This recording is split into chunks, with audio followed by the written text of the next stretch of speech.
Hello friends, स्वागत है आपके अपने ही YouTube channel VN education point 45 में। ध्यान दीजिएगा दोस्तों, आज हम लोग प्रैक्टिस सेट नंबर 15 देखेंगे। कितना? प्रैक्टिस सेट नंबर 15 देखेंगे। इससे पहले हम लोगों ने 1 से लेकर 14 तक प्रैक्टिस सेट लगा रखा है। इसका प्लेलिस्ट बना हुआ है दोस्तों, जाइए आपको रिवीजन स्टार्ट कर दीजिए, क्योंकि एग्जामिनेशन का टाइम काफ़ी करीब है दोस्तों।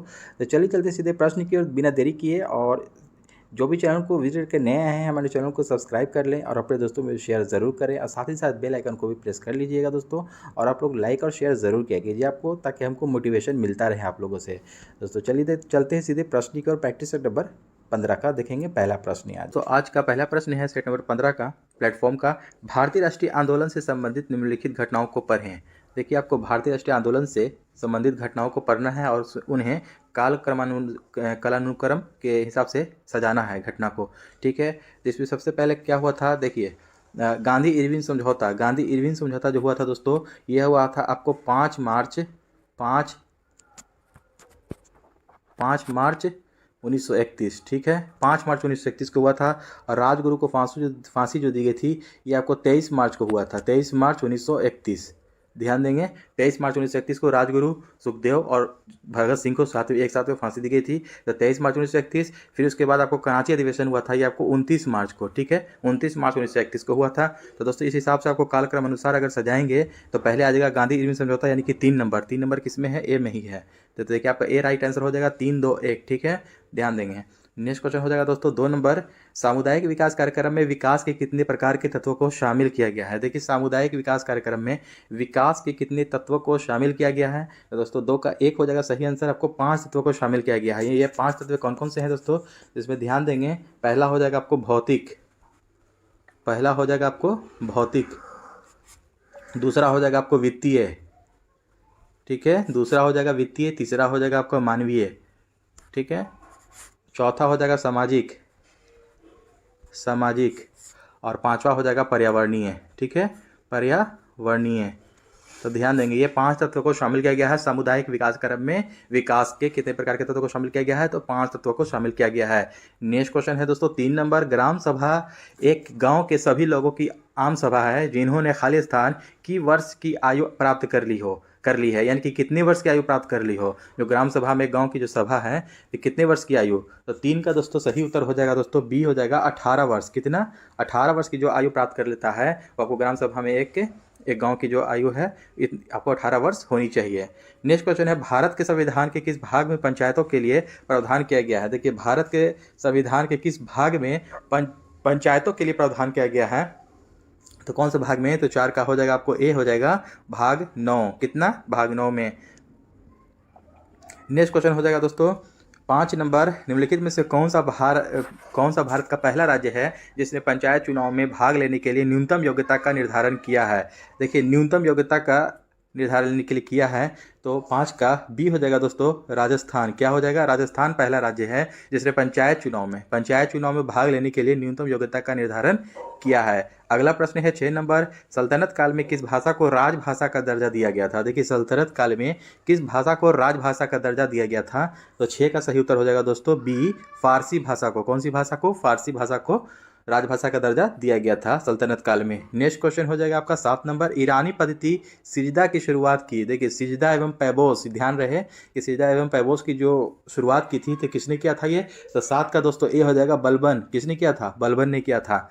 नेक्स्ट क्वेश्चन हो जाएगा आपका, भारतीय राष्ट्रीय कांग्रेस के किस अधिवेशन की अध्यक्षता सुभाष चंद्र बोस ने की थी? देखिए, भारतीय राष्ट्रीय कांग्रेस की जो अध्यक्षता है ना, आपको किस अधिवेशन की अध्यक्षता सुभाष चंद्र बोस ने किया था? तो 8 का दोस्तों सही उत्तर हो जाएगा ए, हरिपुरा। ठीक ना, देखिए ध्यान देंगे, आपको सुभाष चंद्र बोस ने 2 आपको कंटिन्यू किया था अध्यक्षता, हरिपुरा 1938 में। ठीक है, 1938 में। और त्रिपुरी एक किया था। क्या किया था? त्रिपुरी किया था 1939। कब? 1938 के बाद 1939 में आपको दोनों की अध्यक्षता आपको सुभाष चंद्र बोस ने किया था। नेक्स्ट क्वेश्चन हो जाएगा आपका 9 नंबर, जब चंद्रमा पृथ्वी के सबसे नज़दीक होता है तो ऐसी स्थिति क्या कहलाती है? तो दोस्तों ध्यान देंगे कि जब चंद्रमा के बारे में पूछा जा रहा है, कहा जा रहा है चंद्रमा के रिगार्डिंग कि जो पृथ्वी की सबसे नज़दीक होती है, तो ऐसी स्थिति में क्या कहलाती है? तो 9 का दोस्तों डी हो जाएगा आंसर, उपभू कहलाता है, यानी कि पेरिगी। ठीक है, उपभू। ठीक ना, ध्यान देंगे दोस्तों कि जब चंद्रमा पृथ्वी के सबसे नज़दीक होता है तो उपभू कहलाता है, और वहीं अगर दूर कह देगा तो उसको क्या कहते हैं? अपभू। ठीक है, अपभू। ठीक है ना, अपभू कहते हैं उसको, एपोगी। इंग्लिश में, ठीक है। तो ध्यान देंगे कि यहाँ पर एक और क्वेश्चन निकल के आता है दोस्तों कि यहाँ पर जब सौर के बारे में पूछ देगा, सूरज के बारे में पूछ देगा कि सूरज से सबसे जो दूर आपको होता है तो वो क्या कहलाता है, अपसौर कहलाता है। जब सूरज से सबसे दूर होता है पृथ्वी तो उसको, उस स्थिति को क्या कहते हैं, अपसौर कहते हैं, ठीक ना। और सबसे नज़दीक जो होता है सूरज और पृथ्वी की दूरी तो उसको कहते हैं उपसौर। क्या कहते हैं, उपसौर। ध्यान देंगे ये चंद्रमा के बारे में यहाँ पर कह रहा है दोस्तों। तो चंद्रमा के बारे में जब नज़दीक होता है पृथ्वी से तो उपभू कहते हैं, और जो चंद्रमा से पृथ्वी की सबसे जो दूरी अधिकतम दूरी होती है उसको अपभू कहते हैं। ध्यान देंगे, ये सारे पॉइंट्स को नोट्स कर लेंगे आप लोग। नेक्स्ट क्वेश्चन होता है 10 नंबर, निम्नलिखित में से कौन सा बिम्स्टेक का सदस्य है। देखिए बिम्स्टेक का सदस्य इनमें से कौन सा है, तो 10 का दोस्तों सही उत्तर हो जाएगा सी, श्रीलंका। श्रीलंका आपको इसमें से बिम्स्टेक का सदस्य है। नेक्स्ट क्वेश्चन है 11 नंबर, 2002 में पद्म श्री और 2013 में पद्म भूषण से सम्मानित शास्त्रीय नृत्यांगना सरोजा वैद्यनाथन किस शास्त्रीय नृत्य से संबंधित थी, जिनका हाल ही में 21 सितंबर 2023 को दिल्ली में निधन हो गया। देखिएगा 11 नंबर प्रश्न है, निधन वाला भी काफ़ी इंपॉर्टेंट प्रश्न होता है दोस्तों। ये सब आप लोग कैडेट से आप लोग याद कर लेंगे, निधन वाला एक नया क्वेश्चन पूछता है। 11 का ए हो जाएगा आपको, ये भरतनाट्यम से थी। कौन सी, सरोजा वैद्यनाथन। किस शास्त्रीय नृत्य से थी, भरतनाट्यम से थी, ध्यान रखेंगे। नेक्स्ट क्वेश्चन हो जाएगा आपको दोस्तों 12 नंबर, विश्व बैंक और अंतर्राष्ट्रीय मुद्रा कोष की स्थापना का निर्णय किस वर्ष ली गई। देखिए विश्व बैंक और अंतर्राष्ट्रीय मुद्रा कोष के जो स्थापना का जो निर्णय है आपको कौन से वर्ष लिया गया, तो 12 का सही उत्तर हो जाएगा दोस्तों डी हो जाएगा आपको 1944 में। कब, 1944 में लिया गया। 13 नंबर प्रश्न है दोस्तों, अक्षांश का तात्पर्य है। देखिए अक्षांश का जो तात्पर्य यहाँ पे पूछा जा रहा है कि तो इसमें क्या हो जाएगा, तो इसका सही उत्तर डी हो जाएगा दोस्तों कि ग्लोब पर विषुवत रेखा के समानांतर उत्तरी और दक्षिणी गोलार्ध में खींची गई रेखा को कहते हैं। जैसे कि आपका ये ग्लोब हो गया, ये आपको बीच से होता है इक्वेटर, विषुवत रेखा, और इसके ऊपर जो ये रेखा होती है तो ये उत्तरी अक्षांश कहते हैं, इसको कहते हैं दक्षिणी अक्षांश। तो इस तरह से इसी को कहते हैं कि अक्षांश का तात्पर्य यही हो गया कि विषुवत रेखा के पैरेलल जो उत्तरी और दक्षिणी गोलार्ध में जो खींची गई रेखा होती है उसी को अक्षांश कहते हैं। तो चलिए दोस्तों नेक्स्ट क्वेश्चन है आपका 14 नंबर की पृथ्वी अपनी धुरी पर घूमती है। देखिए काफ़ी अच्छी प्रश्न है ये कि पृथ्वी अपनी धुरी पर जो घूमती है तो किस दिशा से किस दिशा की ओर घूमती है। तो 14 का देखिए दोस्तों डी हो जाएगा आपको पश्चिम से पूरब की ओर, ठीक है। ये आपका देखिए ग्लोब है, ठीक है। तो ये आपको इधर से, ठीक है ना, इधर से इधर की ओर, यानी कि पश्चिम से इधर पश्चिम होता है और इधर पूरब होता है, तो पश्चिम से पूरब की ओर घूमती है, ध्यान रखेंगे। नेक्स्ट क्वेश्चन है आपका 15 नंबर की कार्ल मार्क्स किस देश का निवासी था। देखिए कार्ल मार्क्स जो था आपको कौन से देश का निवासी था, तो 15 का सही उत्तर हो जाएगा दोस्तों डी, जर्मनी का था। कहाँ का था, जर्मनी का। अगला प्रश्न है 16 नंबर, कांग्रेस के किस अधिवेशन में पूर्ण स्वराज की मांग के स्वीकार की गई। देखिए कांग्रेस का कौन सा अधिवेशन था जहाँ पर आपको पूर्ण स्वराज की मांग की स्वीकार की गई थी। 16 का आपको दोस्तों सी हो जाएगा, लाहौर अधिवेशन 1929 से। कब, लाहौर अधिवेशन 1929 से। और इसकी अध्यक्षता किसने किया था, ध्यान रखेंगे साथ साथ ये भी, पंडित जवाहरलाल नेहरू, ठीक है, पंडित जवाहरलाल नेहरू ने किया था। नेक्स्ट क्वेश्चन हो जाएगा आपको 17 नंबर, भारत के प्रधानमंत्री की नियुक्ति होती है या चयन होता है कि निर्वाचन होता है कि मनोनयन होता है। देखिए काफ़ी इंपॉर्टेंट प्रश्न हो जाएगा दोस्तों ये है तो बहुत इजी क्वेश्चन, लेकिन इसमें काफ़ी लोग फंस जाते हैं कि प्रधानमंत्री की क्या होती है, नियुक्ति होती है, चयन या निर्वाचन या मनोनयन। तो 17 का देखिए सही उत्तर हो जाएगा दोस्तों ए हो जाएगा आपको, नियुक्ति होती है। प्रधानमंत्री की क्या होती है, भारत के नियुक्ति होती है, ध्यान रखेंगे इसको।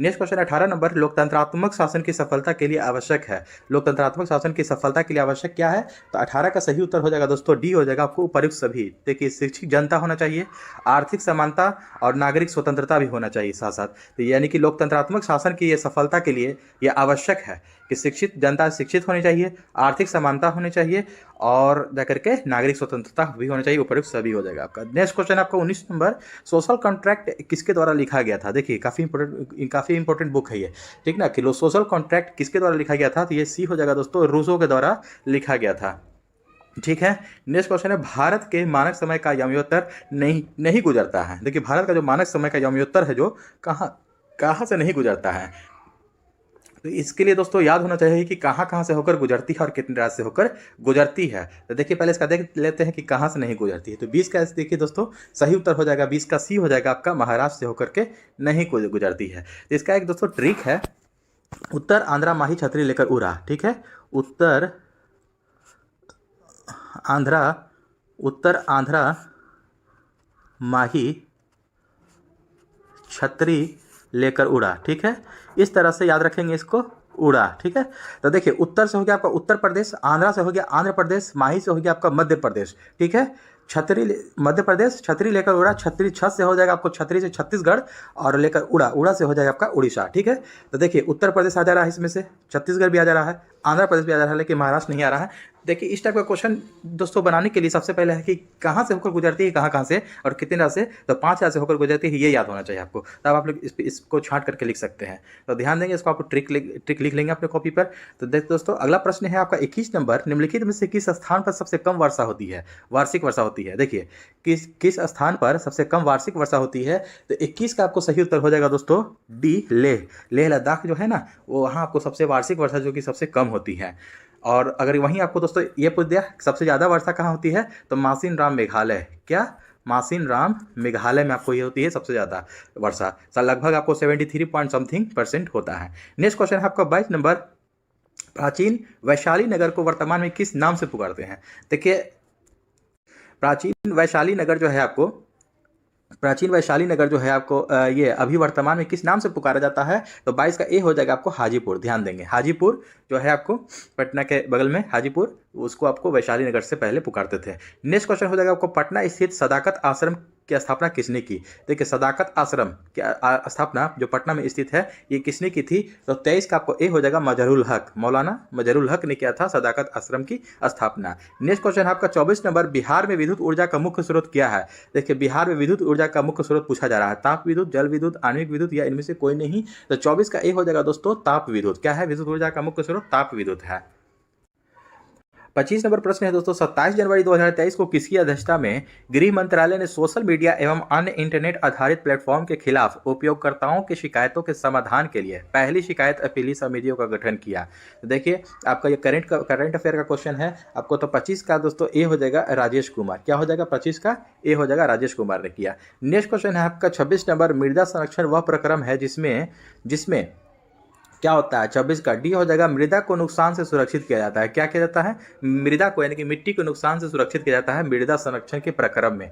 अगला प्रश्न है आपका 27 नंबर, टेरा रोसा का प्रतीक के प्रारूपिक विकास उस भूभाग में होता है जिसमें क्या होता है, चूना पत्थर होता है, साइनाइट या ग्रेनाइट होता है, या पलुआ पत्थर होता है। तो 27 का दोस्तों ए हो जाएगा चूना पत्थर जिसमें होता है। ठीक ना, टेरा रोसा का प्रारूपिक विकास उस भूभाग में होता है जिसमें चूना पत्थर होता है। नेक्स्ट क्वेश्चन है, अवसादी शैलों के लिए निम्नलिखित में से कौन सा कथन सत्य है। देखिए अवसादी शैलों के लिए पूछा जा रहा है कि कौन सा कथन सत्य है, तो 28 का देखिए पढ़ते हैं, ये वे शैलें हैं जिनकी संरचना ताप तथा दाब पर निर्भर करती है, तो ये नहीं होगा। ये शैलें क्रिस्टलीय है, नहीं। ये शैलें स्तरों में निक्षेपित है आपका, तो ये सही हो जाएगा सी द राइट आंसर। ये शैलें स्तरों में निक्षेपित होती हैं।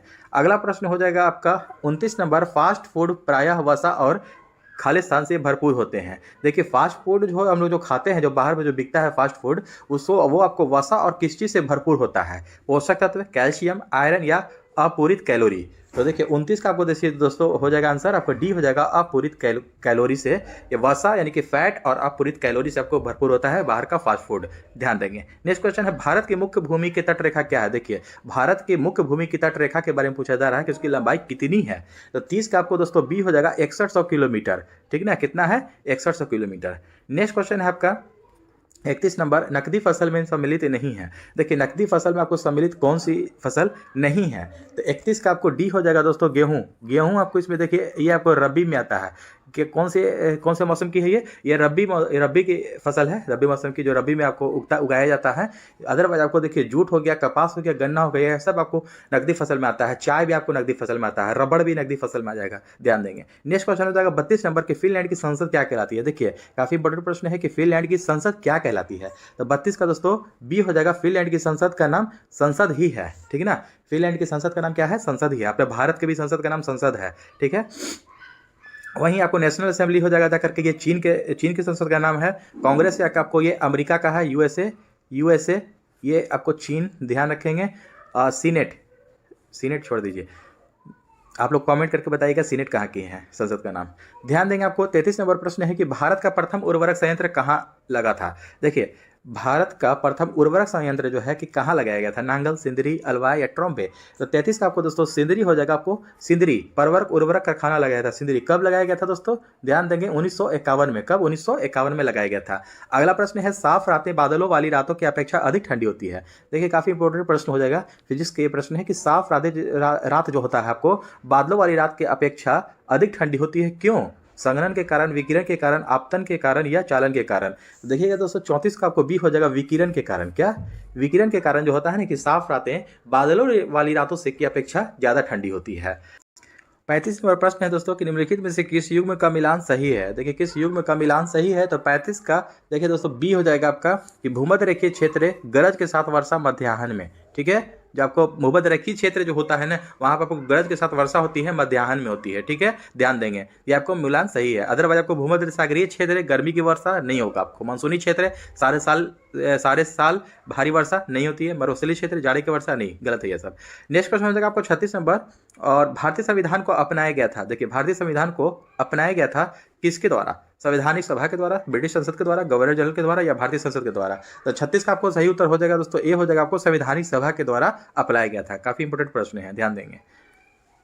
नेक्स्ट क्वेश्चन है दोस्तों 37 नंबर, भारतीय नागरिकों के मौलिक अधिकारों का वर्णन है। देखिए भारतीय नागरिकों के मौलिक अधिकारों का जो वर्णन है तो कौन से अनुच्छेद कितना से कितना में है? तो 37 का आपको ए हो जाएगा दोस्तों, संविधान के अनुच्छेद 12 से 35 में। कितना? 12 से 35 आपको मौलिक अधिकारों का वर्णन है। ठीक है, नेक्स्ट क्वेश्चन हो जाएगा आपको 38 नंबर, न्यायिक पुनर्वलोकन का अर्थ है यह है कि सर्वोच्च न्यायालय को सभी प्रकरणों पर अंतिम अधिकार प्राप्त है, या राष्ट्रपति के विरुद्ध दोषारोपण कर सकता है, या अपने निर्णय की समालोचना कर सकता है, या संसद को समाप्त कर सकता है। तो 38 का आपको देखिए सही उत्तर हो जाएगा दोस्तों सी हो जाएगा, अपने निर्णय की समालोचना कर सकता है। ठीक है ना, न्यायिक पुनर्वलोकन का अर्थ यही है कि सुप्रीम कोर्ट जो है कि अपने निर्णय की समालोचना कर सकता है। अगला प्रश्न हो जाएगा आपको 39 नंबर, भारत में प्रजातंत्र इस तथ्य पर आधारित है। 39 नंबर प्रश्न है, भारत में प्रजातंत्र इस तथ्य पर आधारित है कि 39 का देखिए सी हो जाएगा दोस्तों कि जनता को सरकारों को चुनने तथा बदलने का अधिकार प्राप्त है। ठीक है ना, भारत में प्रजातंत्र इस तथ्य पर आधारित है कि जनता को सरकारों को चुनने और बदलने का अधिकार प्राप्त है। नेक्स्ट क्वेश्चन है आपका 40 नंबर, सिंधु घाटी सभ्यता निम्नलिखित में से किस युग में पड़ती है? देखिए सिंधु घाटी सभ्यता निम्न में से किस युग में पड़ती है? तो 40 का दोस्तों डी हो जाएगा आंसर, आपको आदि ऐतिहासिक काल में। कौन सी काल में? आदि ऐतिहासिक काल में सिंधु घाटी सभ्यता पड़ती है। नेक्स्ट क्वेश्चन हो जाएगा आपको 41 नंबर, 12 जुलाई 2023 को किस देश ने विश्व का पहला मीथेन ईंधन वाला रॉकेट लॉन्च किया है? देखिए 12 जुलाई 2023 को किस देश ने विश्व का पहला मीथेन ईंधन वाला रॉकेट लॉन्च किया है? तो 41 का आपको दोस्तों सी हो जाएगा, चीन। कौन सा देश? चीन ने आपको लॉन्च किया है मीथेन ईंधन वाला रॉकेट। नेक्स्ट क्वेश्चन आपको 42 नंबर, किस शासक वंश ने मंदिरों एवं ब्राह्मणों को सबसे अधिक ग्राम अनुदान में दिए थे? देखिए कौन से वंश के शासक ने मंदिर और ब्राह्मणों को सबसे अधिक ग्राम अनुदान में दिए थे? तो 42 का आपको ए हो जाएगा, गुप्त वंश। कौन सा? गुप्त वंश ने दिए थे।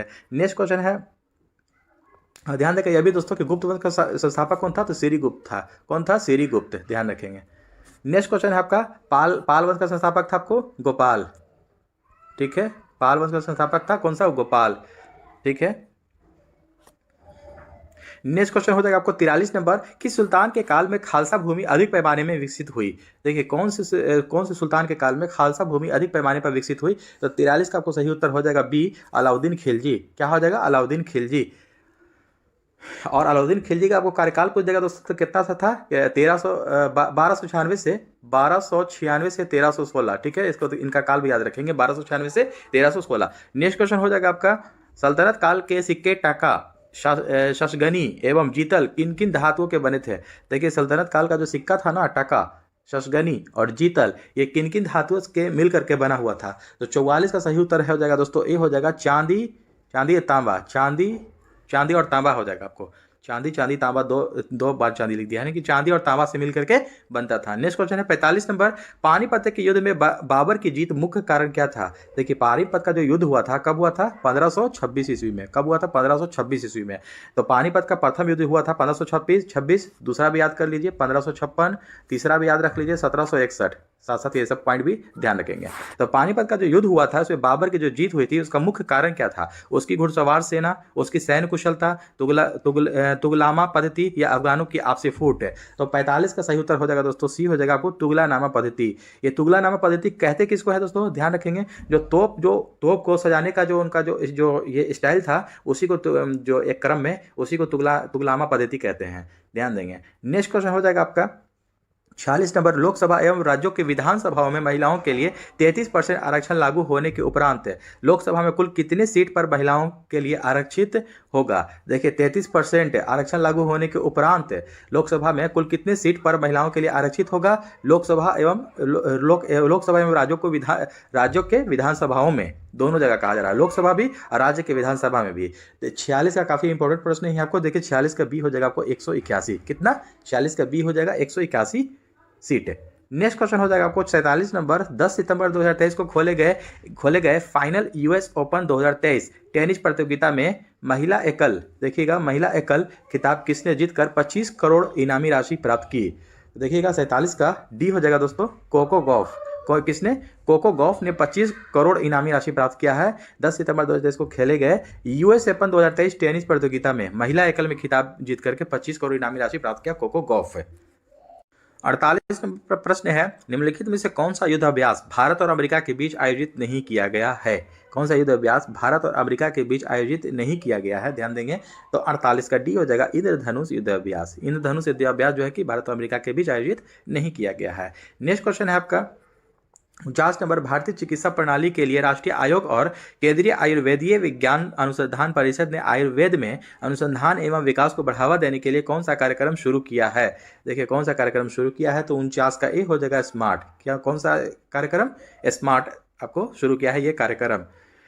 राष्ट्रीय आयोग और केंद्रीय आयुर्वेदीय विज्ञान अनुसंधान परिषद ने आयुर्वेद में अनुसंधान एवं विकास को बढ़ावा देने के लिए, ध्यान देंगे, कौन सा कार्यक्रम शुरू किया है? तो स्मार्ट कार्यक्रम। नेक्स्ट क्वेश्चन हो जाएगा आपको 50 नंबर, विश्व स्वास्थ्य संगठन ने किस महाद्वीप को पोलियो वायरस मुक्त घोषित किया है?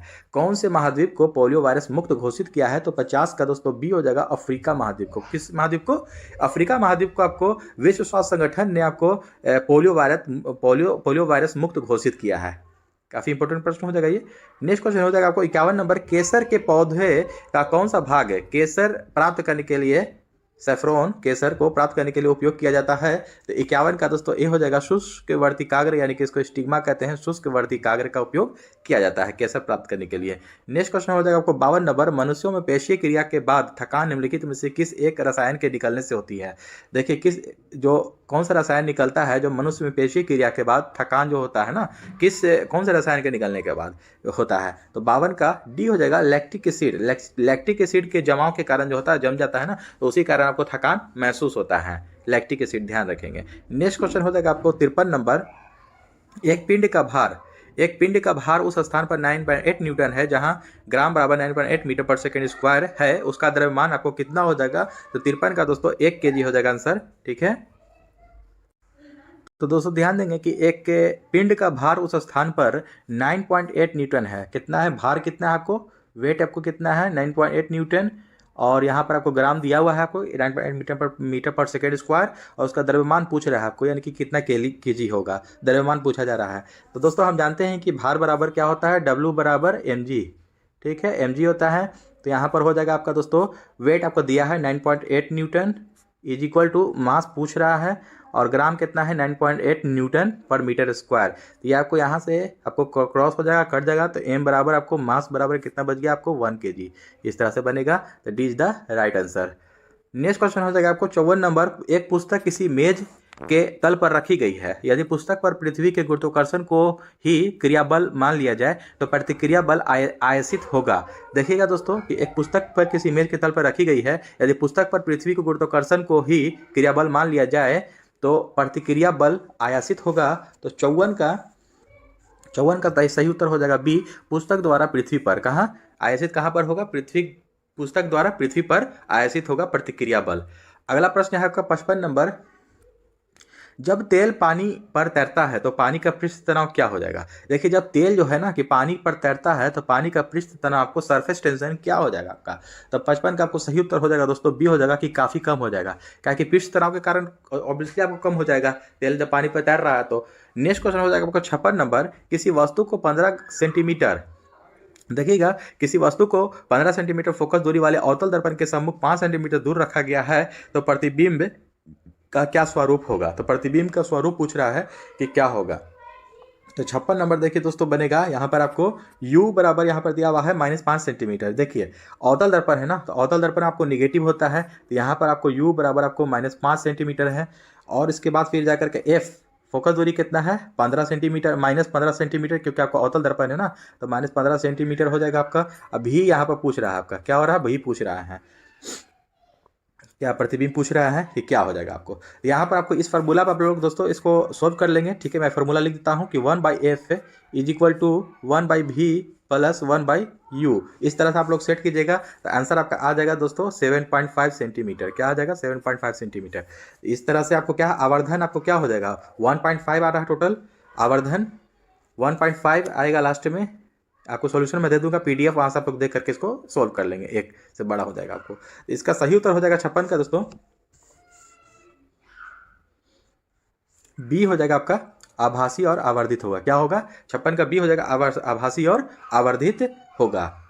नेक्स्ट क्वेश्चन हो जाएगा आपका 57 नंबर, मैग्नीशियम का संगठन है। देखिए मैग्नीशियम जो होता है ना तो इस किसको मिल करके बनता है, तो ऑब्वियसली आपको देखिए मैग्नीशियम आपको एल्युमिनियम और मैग्नीशियम से मिल करके बनता है। इसमें क्या हो जाएगा आपको 57 का दोस्तों सही उत्तर हो जाएगा ए हो जाएगा आपको 96% एल्युमिनियम और 4% आपको मैग्नीशियम, ध्यान रखेंगे। 58 नंबर प्रश्न है कि निम्नलिखित में से कौन सा एक मिश्रण नहीं है। देखिए मिश्रण एक नहीं है के बारे में पूछा जा रहा है, वायु, पारा, दूध, सीमेंट, कौन सा इसमें से मिश्रण नहीं है। तो 58 का दोस्तों बी हो जाएगा पारा। पारा क्योंकि सिर्फ एक सिंगल धातु है ये, ठीक ना, तो ये आपको मिश्रण नहीं है। अदरवाइज आपको वायु भी मिश्रण है, दूध भी मिश्रण है, सीमेंट भी मिश्रण है। नेक्स्ट क्वेश्चन हो जाएगा आपको 59 नंबर, नीचे दिए गए चित्रों पर ध्यान दीजिए। देखिए यह चित्र किसका है, यह चित्र समसूत्री विभाजन यानी कि माइटोसिस की किस अवस्था को दर्शाती है, यानी कि समसूत्री विभाजन की किस अवस्था को दर्शा रही है दोस्तों, इसको ध्यान देंगे तो इसका सही उत्तर हो जाएगा दोस्तों बी हो जाएगा एनाफेज। क्या हो जाएगा एनाफेज को दर्शाती है। अगला प्रश्न हो जाएगा आपको 60 नंबर, वह पक्षी जिसके कुछ लक्षण सरीसृपों के समान थे, वह कौन सा पक्षी है जिसके कुछ लक्षण जो है कि सरीसृपों के समान थे। सरीसृप किसको कहते हैं दोस्तों, पहले इसको जान लेंगे कि सरीसृप जो भी जानवर या जो भी जानवर है जो रेंगने वाला होता है, रेंगने जो सड़क के चलने वाला होता है उसको सरीसृप कहते हैं, ध्यान देंगे। तो कौन सा पक्षी है जो सरीसृपों के समान थे, तो 60 का दोस्तों सी हो जाएगा आपको आर्कियोप्टेरिक्स। आर्कियोप्टेरिक्स हो जाएगा आपको, ये सरीसृपों के समान थे ये पक्षी। ठीक है, नेक्स्ट क्वेश्चन हो जाएगा आपका दोस्तों 61 नंबर, अल्फा बीटा तथा गामा की भेदन क्षमता का अवरोही क्रम क्या है। देखिए अल्फा बीटा गामा की भेदन क्षमता जो होता है ना उसके हिसाब से आपको पूछ रहा है कि अवरोही क्रम क्या है। तो 61 का आपको ए हो जाएगा दोस्तों, पहले गामा फिर बीटा फिर अल्फा आएगा, ध्यान देंगे।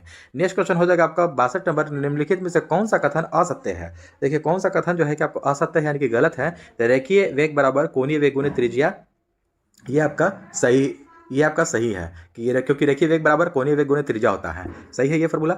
गतिज ऊर्जा बराबर हाफ एम वी स्क्वायर, ये भी है आपका सही। संवेग बराबर द्रव्यमान गुणित त्वरण, सी आपका गलत हो जाएगा आपको, तो यही असत्य है, सीधा राइट आंसर। नेक्स्ट क्वेश्चन फिर डी ऑप्शन है कि वेग बराबर विस्थापन बटा में समय, यह भी आपका सही है। तो नेक्स्ट क्वेश्चन हो जाएगा आपका 63 नंबर, निम्नलिखित में से क्या केंद्रक में मौजूद नहीं होता है। देखिए क्या केंद्रक में मौजूद नहीं होता है, तो 63 का आपको सही उत्तर हो जाएगा दोस्तों ए हो जाएगा रेक्तिका। रेक्तिका जो कि मौजूद नहीं होता है केंद्रक में। ठीक है, नेक्स्ट होता है केंद्रक की खोज, वहीं पर दोस्तों पूछ देगा केंद्रक की खोज किसने किया था, रॉबर्ट ब्राउन ने किया था। क्या क्या किसने किया था, रॉबर्ट ब्राउन, ध्यान देंगे केंद्रक की खोज रॉबर्ट ब्राउन ने किया था। अगला प्रश्न हो जाएगा 64 नंबर की पारिस्थितिक तंत्र यानी कि इकोसिस्टम के दो घटक हैं कौन कौन से।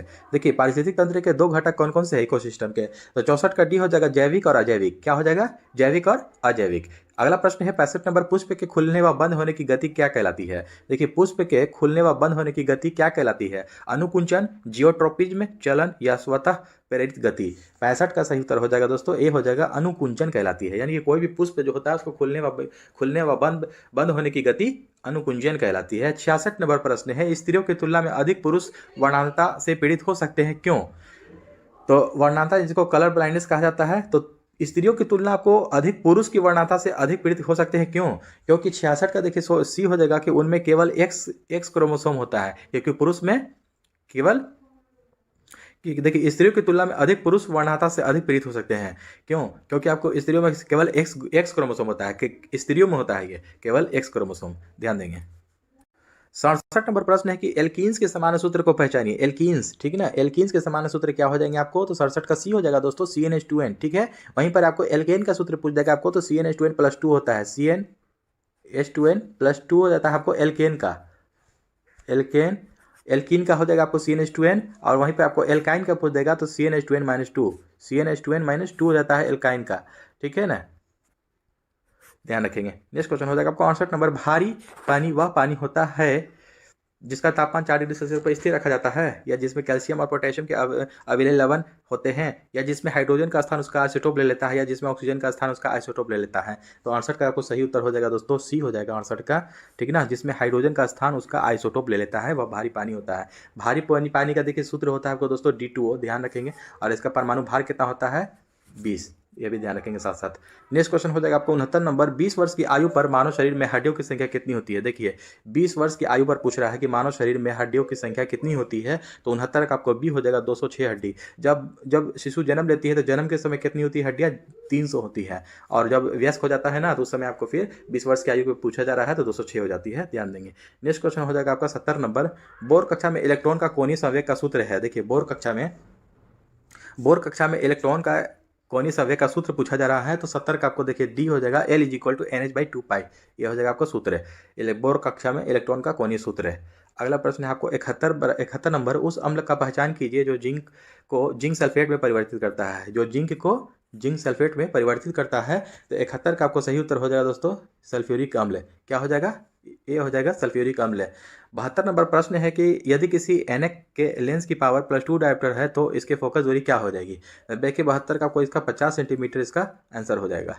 तो देखिएगा दोस्तों, यहाँ पर आपको सोल्व कर देता हूँ 72 नंबर क्वेश्चन। यदि एनक के लेंस की पावर +2 डायोप्टर होती है तो इसके फोकस दूरी कितनी हो जाएगी? तो 72 का देखिए P बराबर आपको पावर कितना है, +2 डायोप्टर है, पावर यहाँ पर दे रखा है +2 डायोप्टर, ठीक है। तो P बराबर आपको क्या होता है? P बराबर होता है आपको 1/f। क्या होता है? P बराबर 1/f होता है आपको।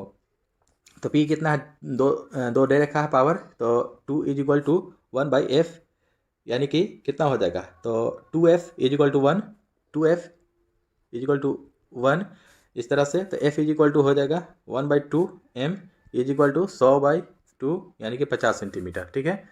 इस तरह से आंसर हो जाएगा आपको सी 50 सेंटीमीटर। नेक्स्ट क्वेश्चन हो जाएगा आपको 73 नंबर। प्लास्टिड्स, और वैसे मैं PDF दे दूंगा दोस्तों, वहाँ से आप लोग भी प्रैक्टिस कर सकते हैं। PDF पाने के लिए टेलीग्राम ज्वाइन कर लिया, हमारा लिंक के डिस्क्रिप्शन बॉक्स में मौजूद है, वहाँ से आप लोग PDF ले लीजिएगा, वहाँ से आप लोग प्रैक्टिस कर सकते हैं। 73 नंबर प्रश्न है प्लास्टिड्स जिनमें खाली स्थान रंजक क्लोरोफिल होता है क्लोरोप्लास्ट कहलाते हैं, क्या हो जाएगा आपको? देखिए 73 का आपको सही उत्तर हो जाएगा दोस्तों, डी हो जाएगा हरे। क्या होता है? हरे रंग के रंजक क्लोरोफिल होते हैं, ठीक है ना। प्लास्टिड जिसमें हरे रंजक क्लोरोफिल होता है जो क्लोरोप्लास्ट कहलाता है। नेक्स्ट क्वेश्चन हो जाएगा आपको 74 नंबर। 74 नंबर प्रश्न है कि निम्नलिखित रासायनिक क्रिया पर विचार कीजिए। देखिए रासायनिक क्रिया पर आपको विचार करना है, तो 74 का देखिए क्या हो जाएगा, CaOH का whole twice plus Cl2। Calcium hydroxide जो होता है ना, ये कैल्शियम हाइड्रोक्साइड हो गया, आपको ये क्लोरीन हो गया। इसको आपको 40 डिग्री सेल्सियस पर आपको रिएक्शन कराएंगे, तो CaOCl हो जाएगा आपको ये विरंजक चूर्ण बनेगा, आपको ये ब्लीचिंग पाउडर जिसको कहते हैं, और प्लस H2 यानी कि जल प्राप्त होगा, ठीक है।